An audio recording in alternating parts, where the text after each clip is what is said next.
మన ముకుంద జ్యువెలర్స్ కొత్త బ్రాండ్ పూర్వి అందమైన 18 గ్రామ్స్ బంగారు ఆభరణాలు దుబాటు ధరల్లో వివరాలకు సంప్రదించండి. నమస్తే రమగారు. నమస్తే జయ. రమగారు, కార్తీకమైన వెంటనే మార్గశిరం మొదలు. మనకి ఏ మాసానికి ఆ మాసం ప్రత్యేకత కదండి. ఏ నెలలో చేయాల్సిన విధి విధానాలు ఆ నెలలో, ఏ నెలలో పాటించాల్సిన పూజా విధానం ఆ నెలలో చెప్పటం కూడా ఏ మాసానికి ఆ మాసం ప్రత్యేకమనే చెప్పుకుంటూ ఉంటాం. మరి ఈ మాసం యొక్క విశిష్టత. మాసాన మార్గశీర్షోహం అన్నాడు భగవానుడు విష్ణుమూర్తి. ఆయన కృష్ణుడే చెప్పాడు స్వయంగా, మాసాలలో నేను మార్గశీర్షాన్ని అని.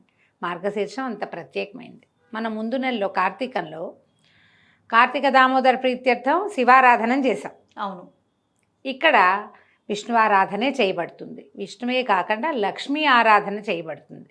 మార్గశిరాన్ని ఆనుకుని వచ్చేటువంటి పుష్యమాసం మార్గశిరం కొంత, పుష్యం కొంత కలిపి ధనుర్మాసంగా చెప్పుకుంటాం మనం. ఈసారి మార్గశీర్షం చాలా చివరికి వచ్చేదాకా ఇది రాదు, ధనుర్మాసం రాదు. ఎక్కువ రోజులు మార్గశీర్షంలోనే గడిపేస్తాం. మామూలుగా ఏమవుతుంది, సగం మార్గశీరం అయ్యాక అప్పుడు ధనుర్మాసం మొదలయ్యేది. ఇది సంక్రమణంతో కదా మన పండుగ. అవునవును, అక్కడి నుంచి మొదలు పెడతాం. ఈసారి కొంచెం మార్గశీర్షం పెద్దదిగా ఉంది. మార్గశిరంలో మొదటి రోజు ఒక పండగ పోలిపాడ్యమి, తర్వాత షష్ఠి ఒక పండగ సుబ్బారాయి షష్ఠి, తర్వాత సప్తమి భాను సప్తమి అంటారు, సూర్యారాధన చేస్తారు. అష్టమి కాలభైరవ అష్టమిగా చాలా విశేషమైంది. తర్వాత ఇంకోటి ఏం చేస్తాం, ఏకాదశి గీతా జయంతి ఏకాదశి, తర్వాత ద్వాదశి చతుర్దశి పౌర్ణమి చాలా విశేషమైంది. దీంతో పాటుగా మార్గశీర్షంలో వచ్చే గురువారాలు అమ్మవారి ప్రీత్యర్థము పూజిస్తాం. లక్ష్మీదేవికి పూజ చేసే రోజులు ఇవి. మార్గశిర గురువార వ్రతం చాలా విశేషంగా కనపడుతుంది. మనం కార్తీకం నెల రోజులు దీపారాధన చేశాము, రోజు దీపాలు పెట్టుకున్నారు. పౌర్ణమి నాడు 365 ఒత్తులు వెలిగించాము. అన్ని రోజులు దేవాలయ దర్శనాలు చేశాము. పోలిపాడ్యమితోటే కార్తీక మాసం పూర్తవుతుంది. అవును, ఆ రోజున ఏం చేస్తాను, దీపాలని నీటిలో ప్రవాహంతో వదిలిపెట్టడంతో పూర్తవుతుంది. పోలిపాడ్యమి విశేషంగానే కనిపిస్తుంది. అయితే ఈ ఇన్ని రోజుల మార్గశీర్షంలో ముఖ్యంగా చేయవలసినవి కొన్ని పనులున్నాయి. ఇప్పుడు దీని ముందున్న ఋతువు ఏమిటి, శరదృతువు. మనకి ఆశ్వేజ కార్తీక మాసాలు శరదృతువు. కార్తీకం సగబడి పడేసరికి బాగా చలి మొదలైపోతుంది.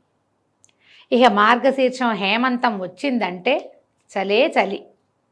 ప్రకృతి పరమశోభాయమానంగా ఉంటుంది, కానీ చల్లగా ఉంటుంది. పగళ్ళు పెద్ద చిన్నవి, చిన్న పగలు, రాత్రిళ్ళు పెద్దవి. సాయంకాలం ఊరికే పొద్దు నిలవకుండా 5 అయ్యేసరికి చీకటి పడిపోతుంది.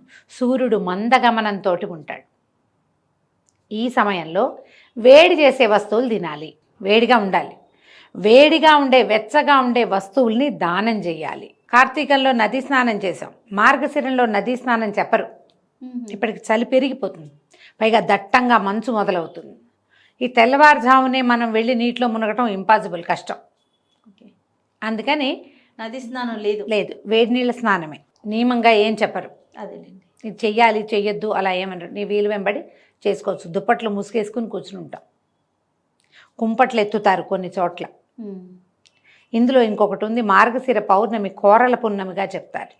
అవును, కాలభైరవ ఆరాధన జరుగుతుంది. కుక్కలకి ఆహారం కోసం వెతుకుతారు.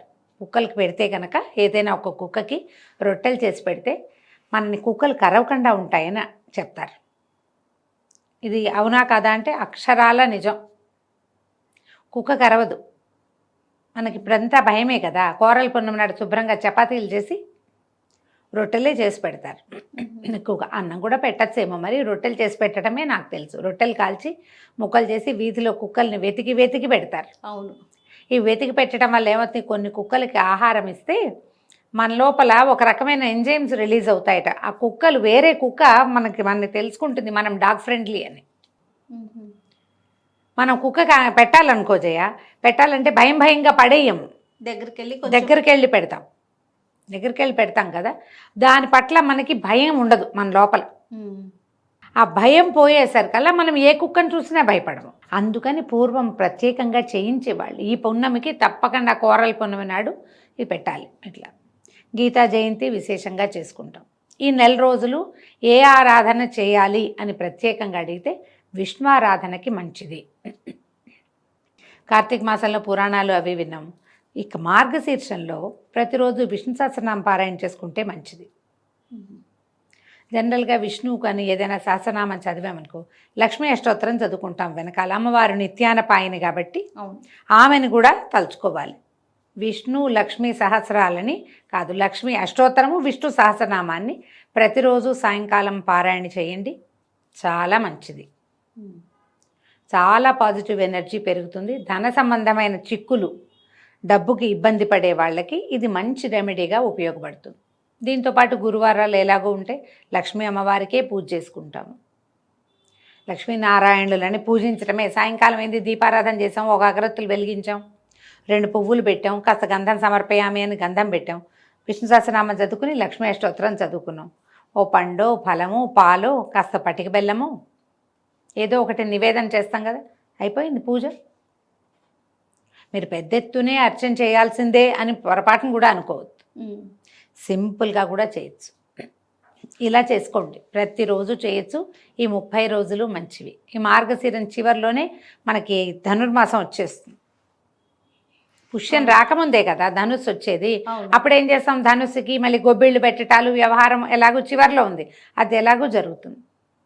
గొబ్బి పెట్టడం అంతా కృష్ణ పూజే కదా, అది అంతా కదా. గోదాదేవిని గురించి తలుచుకుంటాం, కథలు చెప్పుకుంటాం, బోల్డని తిరుపావై వింటాము. పొద్దున్నే విష్ణువాలయాలకు వెళ్ళి ప్రసాదం తెచ్చుకుంటాం, వేడి వేడి చక్కెర పొంగలి దద్దోజనాలు. ఈ నెలలో ఎవరికైనా వేడి భోజనం వడ్డించి భోజనం పెట్టిన వాళ్ళకి విష్ణువు కరుణిస్తాడు వాళ్ళని. ఎందుకంటే ఈ కాలము వెచ్చగా ఉంచవలసిన కాలం. ఏవైనా దుప్పట్లు, చలిబట్టలు ఏవైనా దానం చేయొచ్చు, పిల్లలకి దానం చేయొచ్చు. ఈ రోడ్ల మీద పడుకుని ఉంటారు, అందరికీ తలా ఒక దుప్పటి ఇవ్వచ్చు. మన పని వాళ్ళకి, మన ఇంట్లో పనిచేస్తారు, సహాయకులుగా ఉంటారు, హెల్పర్లు, వాళ్ళకు కూడా స్వెట్టర్లని, మంకీ క్యాప్ అని, చేతులకు వేసుకునే గ్లౌజ్ కానీ, తర్వాత పక్క దుప్పట్లు పడుకోవటానికి పక్కలు కానీ ఏవైనా ఇస్తే చాలా మంచిది. విశేషమైన దానాల్లో ఇప్పుడు చేసేటువంటి ఉన్ని వస్తువుల దానం, కంబళ్ళు అవి ఇస్తారు. ఇదివరకు కంబళ్ళు దొరికేవి, ఇప్పుడు కంబళ్ళు కనిపించటల్లా. కంబళ్ళు అంటే వీటితోటి నేస్తారు కదా, ఉన్నితోటి అల్లుతారు, ఇప్పుడు కనిపించట్లా. బాగా వెచ్చటివి గొంగళి తెలుసు కదా నీకు, కంబళ్ళి అంటే అదే గొంగళ్ళు. ఇప్పుడు గొంగళ్ళు ఎక్కడ దొరుకుతున్నాయి? మనం శాల్వాలు ఇవ్వచ్చు చక్కగా, స్వెటర్స్ వచ్చినాయి, ఈజీ షాల్స్ వచ్చినాయి, అలాంటివి ఏవైనా ఇవ్వచ్చు. మేము మీ అవకాశాన్ని బట్టి ఈ చక్కటి మార్గశిర మాసాన్ని అన్ని రకాలుగాను ఉపయోగించుకోండి. విష్ణు సహస్రనామం అద్భుతమైన పారాయణ. మధ్యలో గీతా జయంతి ఎలాగూ వస్తుంది, ఆ రోజున ఎలాగూ చేసుకుంటాం. మన అవకాశాన్ని బట్టి ఈ నెలని సుసంపన్నం చేసుకోవచ్చు. అలానే రమ్మగారు, నమస్తే. నమస్తే.